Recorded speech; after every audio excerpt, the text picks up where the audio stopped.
मराठी राजभाषा गौरव दिनानिमित्त लोकनेते राजाराम बापू पाटील स्मृती मराठी साहित्य अभिवाचन स्पर्धेत स्वराज्य वाचनकट्टा विषय मैत्री संहिता संगीता शहा तिघी मैत्रिणींचा हा संवाद आम्ही इथे सादर करत आहोत.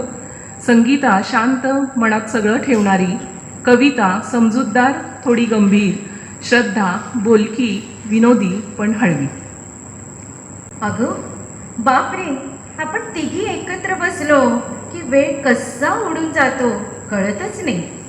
हो ग, घरात एवढी कामं असतात पण इथे बसल्यावर ती सगळी विसरायला होतो. म्हणूनच मैत्री ही महत्त्वाची असते ग. घराला सुट्टी नसते पण मनाला मात्र लागते. घरात सगळं असतं, माणसं, आवाज, कामं, पण तरी कधी कधी मन फार एकटं पडतं. हो ग, आपण रडायचं ठरवलं तरी आधी वेळ बघतो. सगळे झोपलेत ना. आणि तेव्हा मैत्रीण आठवते जी विचारते, रडायचंय का, बोलायचंय का. आठवतंय का शाळा, डबा विसरला की सगळ्यांच्याकडून एक एक घास घ्यायचो.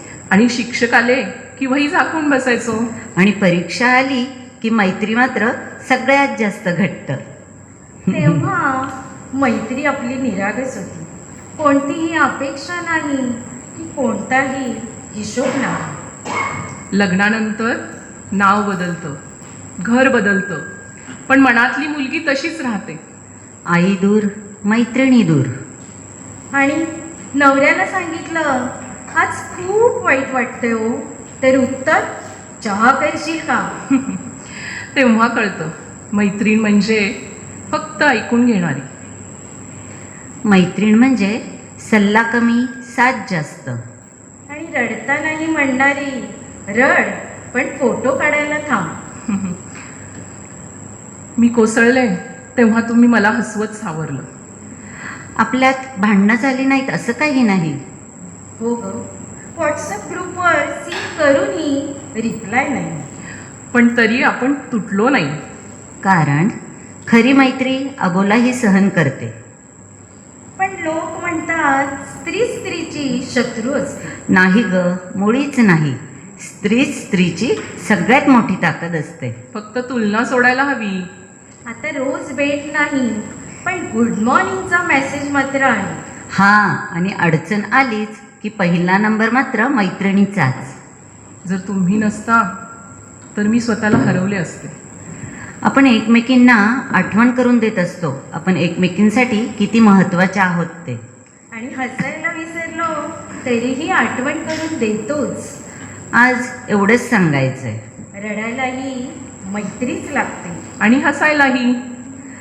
मैत्री जपूया भावनेने हसत हसत. मैत्रीविषयी 3 उदाहरणे सांगता येतील. मैत्री म्हणजे विश्वास, आधार आणि निस्वार्थ प्रेम असलेले घट्ट नातं होय. जिथे मित्र संकटात पाठीशी उभे राहतात, एकमेकांना प्रोत्साहनही देतात आणि सुखदुःखात सोबत असतात. मैत्रीच्या 3 उदाहरणावरनं कृष्ण सुदामाची निस्वार्थ मैत्री, छत्रपती संभाजी महाराज आणि कवी कलश यांची संकटकाळी साथ देणारी मैत्री आणि संकटसमयी एकमेकांना सावली देणाऱ्या वृक्षाप्रमाणे मैत्रीचा समावेश होतो. कृष्ण आणि सुदामा यांची निस्वार्थी मैत्री इथे आपण पाहूयात. श्रीकृष्णाने सुदाम्याची आर्थिक स्थिती जाणूनही त्याच्या मैत्रीत कधीही उच्च नीच असा भेदभाव केला नाही. सुदामाची कोणतीही मागणी नसताना कृष्णाने मात्र त्याला भरभरून मदतच केली. गुरुकुलाच्या त्या मातीच्या अंगणात 2 मित्र एकत्र शिकत होते. एक यादवांचा राजपुत्र कृष्ण आणि दुसरा गरीब ब्राह्मण सुदामा.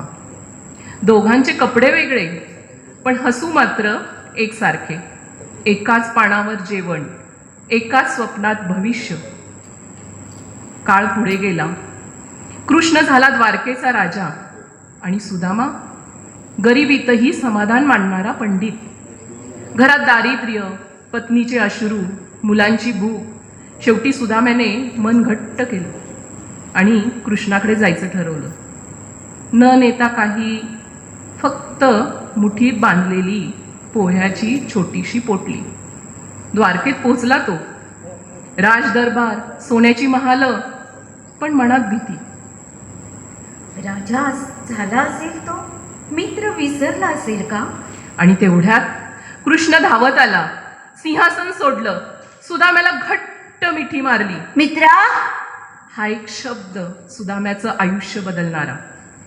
अरे सुदामा, किती वर्षांनी भेटलो आपण. कसा आहेस? आठवतात का ते संदीपनी ऋषींच्या आश्रमातील दिवस? कृष्णा, द्वारकाधीशा, द्वारकेचा राजा झालास, पण मी अजूनही तो अभागीच आहे. सुदामा, मैत्रीत गरीब श्रीमंत असं काहीच नसतं रे. सांग वहिनींनी माझ्यासाठी काय पाठवलंय? तू माझ्यासाठी काय आणलंयस की नाही? सुदामा पोटली लपवण्याचा प्रयत्न करतो. काही नाही. हे काय, सुदामाचे पोहे? वा वा सुदामा, यात जो प्रेमाचा आस्वाद आहे तो जगातल्या कोणत्याही पक्वान्नात नाही रे. कृष्ण आनंदाने सुदाम्याचे पोहे खातो. कृष्ण काहीच देत नाही. सुदामा रिकाम्या हाताने परततो. पण घरी पोचताच त्याचं झोपडं झालेलं असतं महाल. कारण कृष्णाने मित्राच्या दारिद्र्यावर नाही, तर त्याच्या प्रेमावर राज्य दिलं होतं. ही आहे खरी मैत्री, जिथे श्रीमंती गरिबी नाही, राजा भिक्षुक नाही, पण नातं आहे मनाशी मन जोडणारं. मैत्रीचं दुसरं उदाहरण पाहूयात. छत्रपती संभाजी महाराज आणि कवी कलश यांनी संभाजी महाराजांसोबत मरेपर्यंत मैत्री निभावली. औरंगजेबाच्या कैदेत असतानाही त्यांनी मैत्रीचा पराकोटीचा त्याग दाखविला. छत्रपती संभाजी महाराज आणि कवी कलश यांची मैत्री त्याग, निष्ठा आणि रक्ताच्या नात्यापेक्षाही घट्ट असं मैत्रीचं प्रतीक आहे. उत्तर प्रदेशातील कनौजचा कवी शंभू महाराजांचा सर्वात विश्वासू मित्र आणि सल्लागार बनला. कवी कलश हे केवळ कवी नव्हते, तर एक महान योद्धेही होते, ज्यांनी संगमेश्वराच्या शेवटच्या लढाईपर्यंत आणि औरंगजेबाच्या कैदेतही संभाजी महाराजांची सावली बनून साथ दिली. मुघल सरदार मुकरब खान याने संगमेश्वर येथे संभाजी महाराज आणि कवी कलश यांना वेढले आहे. कलश वेढा कडक आहे. मुघल सैन्यांची संख्या खूप जास्त आहे. मावळ्यांना सांगून इथून सुरक्षित निघून जाऊ दे. तू आणि बाकीचे मागे हटणेच योग्य ठरेल. महाराज, हे काय बोलता? कवी कलश हे फक्त कवित्वासाठी नाही, तर तुमच्या रक्षणार्थ जन्माला आला आहे. माझी काया आणि जीव दोन्हीवर तुमचा अधिकार आहे. शत्रूच्या छाताडावर पाय ठेवून जाईन, पण तुम्हाला सोडून एक पाऊलही मागे हटणार नाही. कलश, तुमची निष्ठा मी जाणतो, पण हे माझे शेवटचे युद्ध ठरू शकते. तर मग शेवटचा श्वासही सोबतच घेऊ महाराज. तुमचा मृत्यू अटळ असेल तर कवी कलशचा जीवही तिथेच अर्पण होईल. मैत्री रक्ताने लिहिली जाते आणि आपली मैत्री हे एक अमर काव्य आहे. संगमेश्वरला पकडल्यानंतर कवी कलश यांनाही औरंगजेबाने अत्यंत क्रूर यातना दिल्या, पण त्यांनी शेवटपर्यंत संभाजी महाराजांची साथ मात्र सोडली नाही. या अमर मैत्रीचे उल्लेख छावासारख्या आधुनिक कलाकृतीतून दिसून येतात. त्यांच्यातील मैत्रीपूर्ण नाते आणि काव्यसंवाद.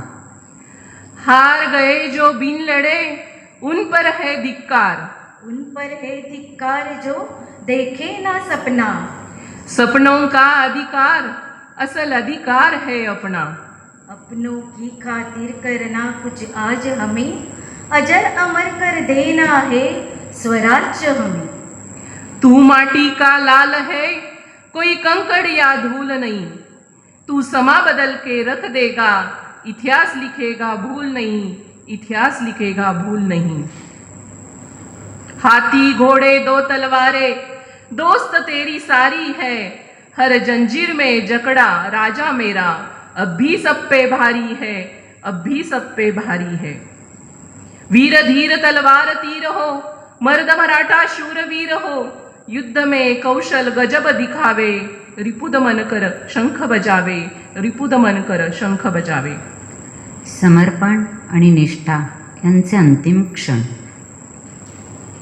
सेवक का आखिरी मुजरा स्वीकार कीजिए राजे. जा रहे हैं आपके शत्रुओं के चोट पर लगने. हमने कहा था हम नमक है महाराज. तू भोर का पहला तारा है, तुम नमक नहीं चंदन हो कवि, तुम तिलक हमारे माथे का. तुम तिलक हमारे माथे का. कविताएं खत्म हुई राजे, अंत में जीत आपकी हुई.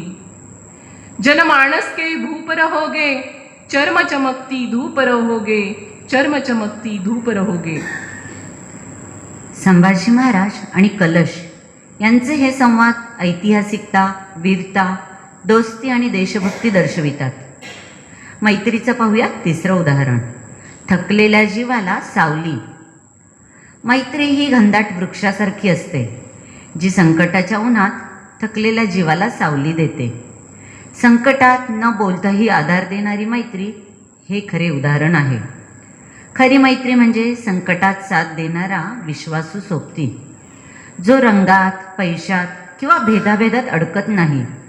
निस्वार्थी प्रेम आणि संकटात पाठीशी उभी राहणे हीच असते खरी मैत्री. ही मैत्री विश्वासावर आधारलेली असते, जी आयुष्यभर टिकते आणि दुःखातही आधार देते. खऱ्या मैत्रीचे छोटीशी गोष्ट. एका जंगलातून दोन मित्र जात असतात. त्यावेळेला त्यांना अस्वलाचा सामना करावा लागला. एका मित्राने झाडावर चढून स्वतःचा जीव वाचवला, तर दुसरा खालीच राहिला. तो मुलगा जमिनीवर मेल्यासारखा झोपला. अस्वलाने त्याच्या कानाशी वास घेतला आणि निघून गेला. झाडावरच्या मित्राने खाली येऊन विचारले, अस्वलाने तुझ्या कानात काय सांगितले? तेव्हा तो दुसरा मित्र म्हणाला, संकटात साथ न सोडणारा तोच खरा मित्र. गोष्टीचं तात्पर्य, गरजवंतांचा मित्र तोच खरा मित्र. मैत्री ही एकमेकांच्या विश्वासावरच आधारलेली असते. जेव्हा आपण हक्काने काही गोष्टी एकमेकांशी शेअर करतो, तेव्हा त्या बाबी फक्त आणि फक्त आपल्यापुरत्याच मर्यादित असतात. त्याचा इतर कोणाशी काहीही संबंध नसतो. म्हणूनच मैत्रीचा पायाच मुळी विश्वासावर अवलंबून आहे. शंका, अविश्वास यावर आधारित असलेली मैत्री कधीच तग धरू शकत नाही. मैत्रीचं नातंच असं आहे की त्यात हक्काने भांडण, रुसवा, वाद, अबोला या गोष्टी ओघानेच येतात. पण त्या गोष्टी जास्त ताणायच्याही नाहीत. आपल्याला अंतर्यामी सुख मिळणारं एकमेव ठिकाण म्हणजे मैत्री. नुसतंच गोड बोलणारी माणसे कधी धोका देतील सांगता येत नाही. खरी मैत्री तीच जी एकमेकांच्या चुकासुद्धा बिनधास्तपणे सांगतील आणि त्या चुका मान्य करून स्वतःत बदल घडवतील. प्रत्येकच मनुष्य काही परिपूर्ण नसतो, परंतु त्याला योग्य ठिकाणी योग्य प्रकारे पैलू पाडणारा, त्याला घडवणारा एक मित्रच असतो. मैत्री म्हणजे आनंद, सुख मिळवण्याचं एकमेव ठिकाण. म्हणूनच माणसाने आयुष्यात संपत्ती भले कमी कमवावी, पण मित्रमैत्रिणी भरपूर कमवाव्यात. तरच आपले आयुष्य अधिक समृद्ध बनते. शब्द ही न बोलता अबोल साथ करते ती मैत्री. गवगवा न करता एकलेपण मिटवते ती मैत्री. खूप व्याप असतानाही आवर्जून आठवण काढते ती मैत्री. 1000 शब्द सांगत नाही, ते एका शब्दात कळवते ती मैत्री. उद्वेगल्या मनाला शीतल शांतवते ती मैत्री. आपली चूक कबूल करून मनात राग न धरता परत पहिल्यासारखीच राहते ती मैत्री. आपल्यातलं आपलं माणूस अचूक ओळखून आपलेपणानं आपलेपण जपते ती मैत्री. कितीही वादळं आली तरी खंबीरपणाने आपल्या सोबत राहते ती मैत्री. स्त्री पुरुष हे सगळे बंध तोडून निर्वाच्यपणे संगत करून साथ मिळते ती मैत्री. आणि वयाचं अंतर न बाळगता एकमेकांना समजून घेते ती मैत्री. नाती नुसती रक्ताचीच असून चालत नाही. नात्यांची भावना रक्तात असावी लागते. हीच शाश्वत भावना असणारे एक अनमोल नातं म्हणजे मैत्री, जे असतं सर्वात श्रेष्ठ आणि निस्वार्थी. मैत्री म्हणजेच हर एक क्षण साजरा करणारं एक अनोखं रसायन, जे दोन वेगवेगळे स्वभाव असूनही एकमेकांना समजून घेणारं, त्याच्या गुणदोषासकट सहज स्वीकारणं, सुख पाहून आनंद होणारं, दुःखही सहजतेने हलकं करणारं. नाण्याच्या या दोन टोकाच्या दोन बाजू, तरी पण त्याचा योग्य समतोल ठेवून कोणतीच बाजू जड न करता, कोणत्याच बाजूला न झुकता, मैत्रीसाठी दोन्ही बाजू छापा करायची ताकद या मैत्रीत असते. हे शोले फिल्मच्या निमित्ताने जयवीरूच्या मैत्री सर्वांनीच पाहिलं असेल. अशी ही मैत्री म्हणजेच आनंद, एक सेलिब्रेशनच आहे. त्यासाठी मैत्रीचा दिवस वेगळा ठरवून किंवा तसा काढून साजरा करायची खरं तर गरजच नाही. सारे मित्र किंवा मैत्रिणी जेव्हा जेव्हा एकत्र येतील तेव्हा तेव्हाचा हर एक क्षण साजरा होतच असतो असं मला वाटतं.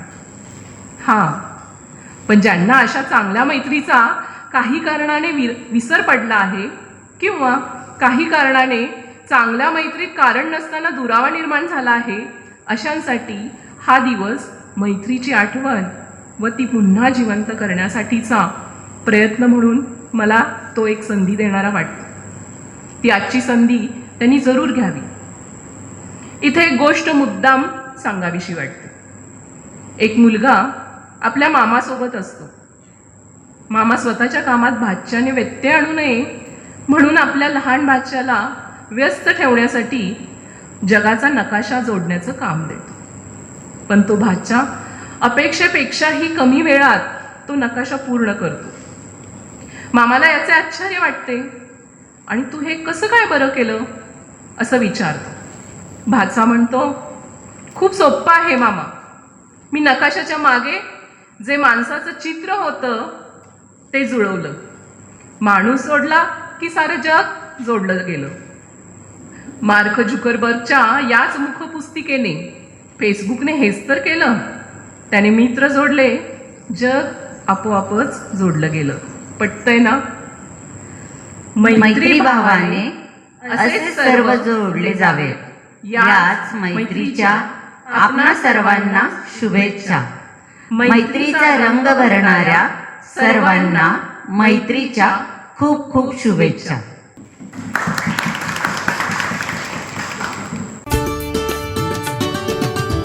स्वराज्य वाचन कट्टा ईश्वरपूर या संस्थेचे सादरीकरण आत्ताच आपण ऐकलेत. मराठी भाषा गौरव दिनानिमित्त रेडिओ शुगर आयोजित लोकनेते राजाराम बापू पाटील स्मृती मराठी साहित्य अभिवाचन स्पर्धेतील सादरीकरणाची ध्वनिमुद्रित आवृत्ती आत्ताच आपण ऐकलीत.